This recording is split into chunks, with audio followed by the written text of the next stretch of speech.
Hi all, welcome to the first section on manipulating data files using C. In this section, we will learn the differences between text and binary files and how to write C programs that read from and write into text files. File input and output. A file can be thought of as a collection of bytes stored on a secondary storage device, which is usually called a disk. The collection of bytes could form a text document with the characters, words, lines, paragraphs and pages, or a database with its fields and records, or a graphical image made of pixels or some other data. The meaning attached to a particular file is dependent on what we do with the file. It is determined by the data structures and operations used by the program to process the file. For example, it is possible that an image file is read and displayed by a program designed to process textual data. In that case, the file becomes just a text file and the text is unlikely to make any sense. Irrespective of the data they contain or the methods used to process them, all files have certain common properties. 1. Every file has a name. 2. The file must be opened before we start processing it, and it must be closed when it is done with. The third one is about the actual operations on the file. In between the opening and closing of a file, we can write into or read from or append to it. Conceptually, until a file is opened, no operation can be performed on the file. When it is opened, we may access it at its beginning or the end. We will have to move through the file in order to gain access to an intermediate position. To prevent accidental misuse, at the time of opening the file, we must tell the system what we intend to do with the file, read, write or append. When we are finished using the file, we must close it. If the file is not closed, the operating system cannot finish updating its own housekeeping records used for file management, and data in the file may be lost. Essentially, there are two kinds of files that programmers deal with: text files and binary files. Let us learn more about these two classes of files and the differences between them. Text files. Text files are used to store character data. A text file consists of a stream of characters that can be processed sequentially.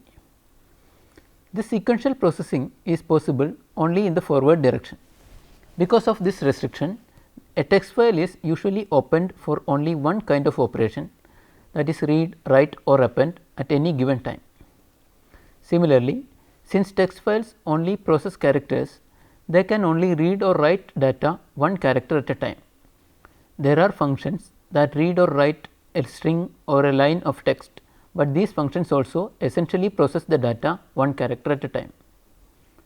You may recall that the same was the case with scanf, printf, getS or putS functions that we learned in the module on input and output in C. A text stream in C has some special properties. Depending on the requirements of the operating system, a new line character or a \n may be converted to a combination of a carriage return followed by moving to the next line when we are writing into a file. If we did not have the carriage return, the new line would begin somewhere in the middle of the line. Similarly, a carriage return and the next line combination gets converted to a new line character if we are reading from a file. There can be other character conversions also that satisfy the storage requirements of the operating system. These translations occur transparently, and they occur because the programmer has signaled the intention to process a text file. Binary files. As far as the operating system is concerned, a binary file is not different from a text file. Both are just a collection of bytes. In C, a character uses exactly 1 byte of data. Hence, a binary file can also be considered as a character stream, but there are some essential differences. 1.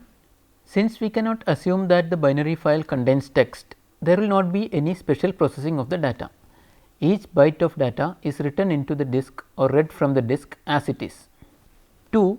It is left to the programmer how to interpret the data in a binary file. It could be an image or a video or audio file or an encrypted message or anything else. C does not place any constructs on the file.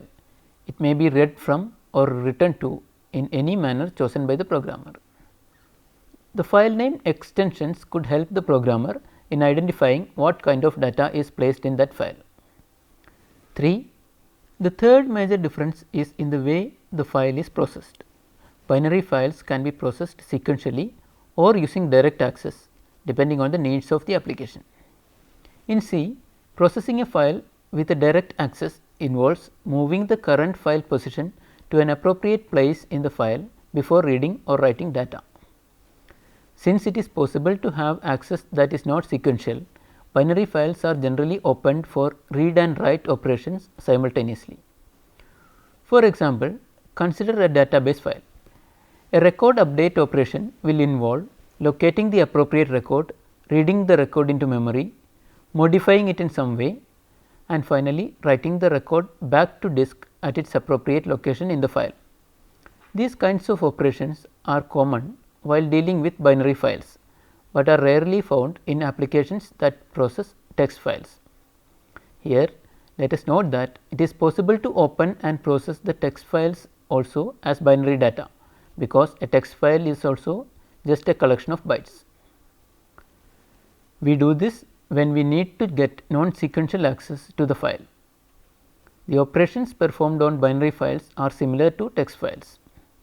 In fact, the same functions are used for read and write operations on files in C for both text and binary files.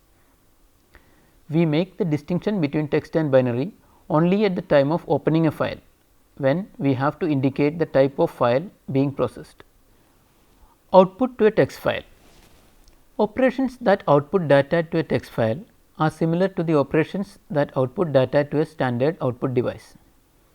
The additional thing we have is a new variable that is of type a file pointer. Let us see an example. As before, we begin with the include statement for stdio.h, because the file operations are also input and output operations and are part of the standard inputs outputs library.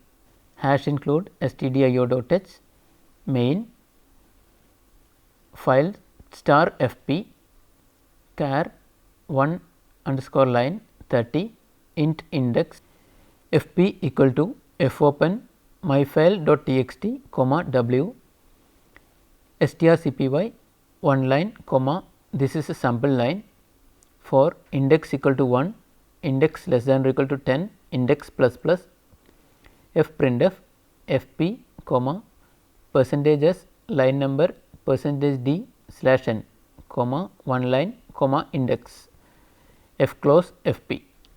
The type file in capital letters is used for a file variable and is defined in the stdio.h file. It is used to define a file pointer for use in file operations.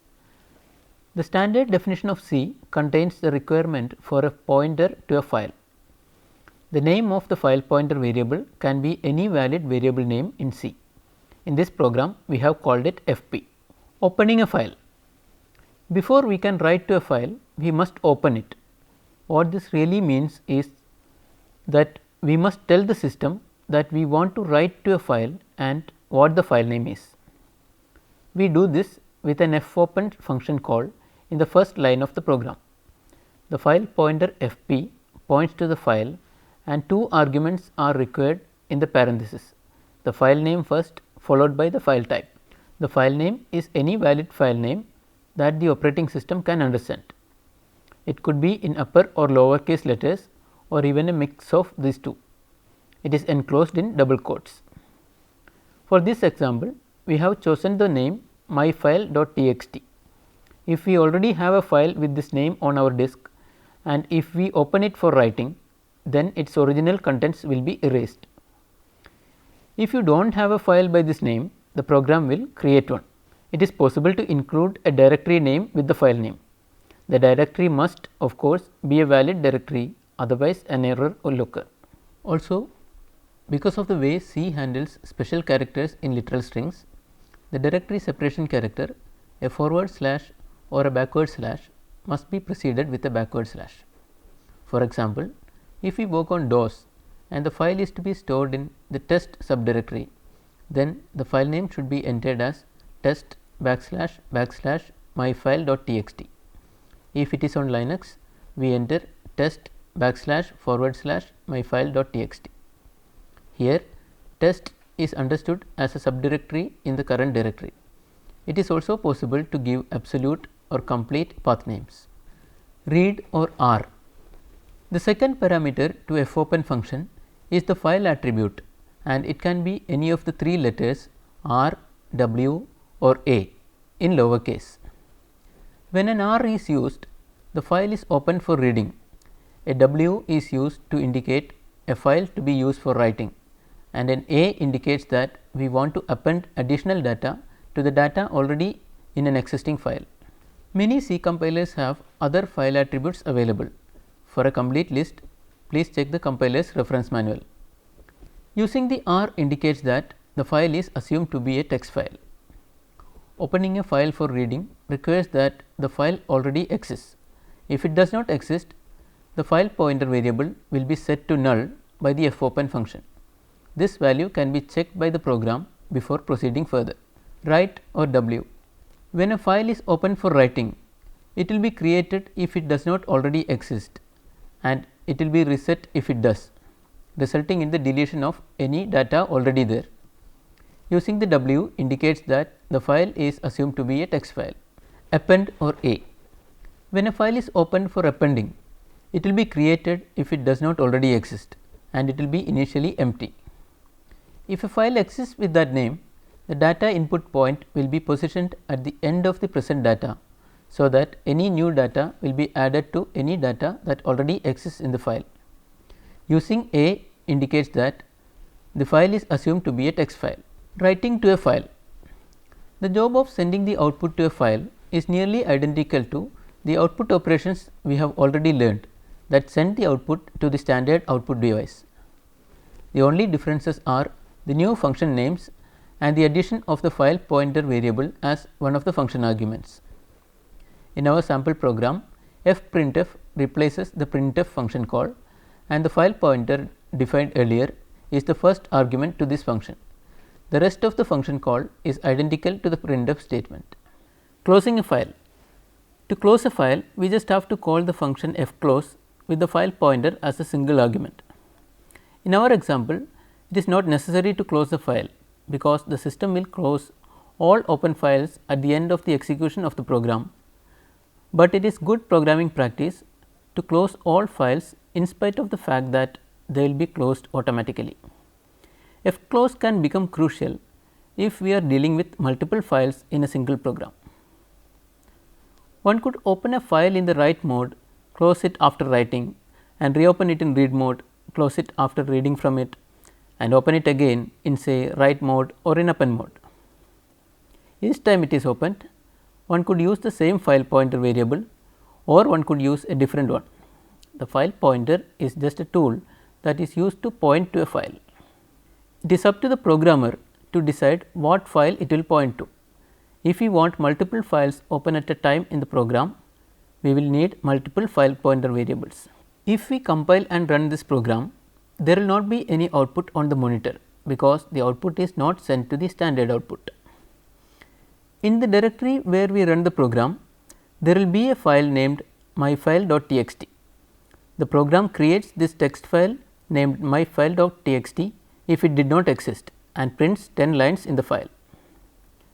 The first part in each line is a string. This is a sample line. It is followed by space, line number, space, followed by the line number. Now, we will see another example that will illustrate how to output a single character at a time to a file. Hash include stdio.h, main, file star p1, char extra underscore line 35, int I, count, strcpy extra underscore line, comma, more lines in double quotes, p1 is equal to fopen myfile.text, comma, a, for count equal to 1, count less than or equal to 10, count plus plus. For I equal to 0, extra line I plus plus, put C extra line I, comma, p1, put C slash n, comma, p1, fclose p1. The program begins as usual with including stdio library, then defines some variables including a file pointer. We have called the file pointer p1 this time, but it could as well be called fp or any other valid variable name. We then define a string of characters to use in the output function using an strcpy function. We open the file in append mode because we want to keep the current contents and add some more lines at the end. The program has two nested for loops. The outer loop is simply a count to 10, so that we will go through the inner loop 10 times. The inner loop calls the function putc repeatedly until a character in extra underscore line is detected to be a 0. The putc function. Putc is a function that outputs one character at a time to a file. It is similar to the putchar function used to output one character at a time to the standard output. Putc takes two arguments. The first is the character to be output and the second argument is a file pointer. It is interesting to note that the file pointer is the first argument in the fprintf function and it is the last argument in the putc function. There are no specific reason for this difference in position. When we are done with printing the text line in the string extra underscore line, a new line is added. This is also done with a call to putc function with the /n or new line character to return the carriage and go to the next line. When the outer loop has been executed 10 times, the program closes the file and terminates. If we compile and run this program, in the file named myfile.txt, one can see that 10 new lines were added to the end of the 10 lines that already existed. If one runs it again, yet another 10 lines will be added. Reading from a text file. Now, let us learn to read from a file. We will see one program that begins with including stdio.h. It then has some data definitions and the file open statement that opens the file in the read mode with an R. #include stdio.h main file start temp char c temp equal to fopen myfile.txt comma R. If temp equal to null, printf file does not exist, else do c equal to get c temp putchar c while c not equal to eof fclose temp.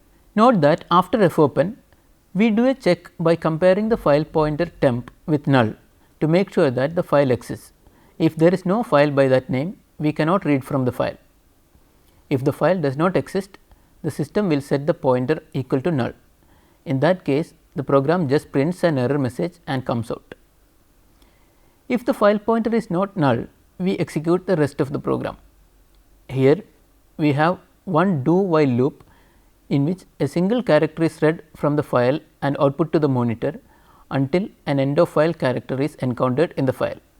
getC is the function that is used to read one character from the file. It is similar to getchar, but takes one file pointer argument. The file is then closed and the program is terminated. There is a potential problem here. The variable returned from the getC function is a character, so we can use a char variable for this purpose. But if we use an unsigned char, however, it could run into trouble because a -1 is returned as an end of file character by most of the C compilers. An unsigned char type variable can only have values from 0 to 255. So, it will return a 255 for a -1. In that case, the program can never find the EOF and will therefore run forever, because the loop termination condition is never satisfied. To prevent this, always use a char or int type variable if we are checking for an EOF. Another small issue is that we print out the data even before checking if we have encountered an end of file character. We will discuss that in another section. Let us try to summarize what we learned in this section. We learned the basic differences between text and binary files. The main difference is in how we perceive the file and how a program operates on the files. Then the importance of fopen and fclose functions. Then we learn to open and write to a text file using C. Then we learn to open and read from a text file using C, one character at a time. I will give a few exercise questions for you. 1. Write a program that will create a file named test.txt with 50 lines. Each line should have the sequence line number I followed by space followed by the character x repeated I number of times. 2. Write a program to read the first 100 lines from a file and insert them in an array. If the file contains less than 100 characters, stop at EOF. 3. What are the major differences between a text file and a binary file? There are some books for your reference. The C Programming Language, 2nd edition, Kernighan and Ritchie, Prentice Hall, 1988, and Turbo C manual, and a link http www.iu.hio.no/tilde mark/ctutorial/ctutorial.html. Hope you have understood the concepts of file management in C. We will discuss other functions used for file manipulation in the next section on file management in C. Till then, bye.